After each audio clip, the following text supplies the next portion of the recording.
LA beat scenes everywhere. From Japan to Africa, no matter where we at in the world. This is what's universal. The scene that happened here, it was like a perfect storm. The thing that really made it was the fact that everybody was like joining forces. We all was talking the same language, man, through the frequency. It ain't about what your background and your race is. It's about what you sound like. And it's that bumping. Man, I've been all about beats since I was a kid, man. I've been more into beats than I've been into rappers. The rappers, they was like the rock stars. We're like the low-key nerdy kids that made beats. You don't need a whole bunch of people to make this stuff. You can be a loner and in your room making a whole bunch of stuff. It was like, that's all me right there. Now, somebody who's really about fashion, they always want to have a fly outfit. I want to always have a dope-ass beat. The early 2000s era, you know, there was no YouTube and all that stuff, so we kind of had to figure everything out and experiment, trial and error. You know, from there, I was just like, okay, I found my people. You know, I found my weirdos. Most of the cats that knew I made beats, they call me mad scientist.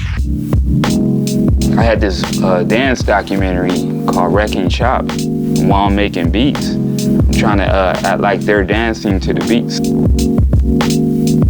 Sometimes it was off, but when it was locked in, it was magic. Growing up here, like my grandmother, she didn't really like me bumping the music. That's like my first motivation, really just, I want to hear how this beat sounds loud. How you hear your music at home, and then you take it to Low End Theory, and just snap your neck off. Going low end was like church, man. You know, it was a very special thing, special time. It was crazy to see, but crazier to hear. Once I get up there, play the first beat, I have a whole different alter ego. You see me on stage, I am in the SP-404 right now. I'm mixing, I'm juggling, I'm adding effects. I want to be flawless. Project Blow, Sketchbook, Low End Theory. they were allowing us a platform to say, no, this isn't just beats. This is actually the show. That's always been the strength about LA.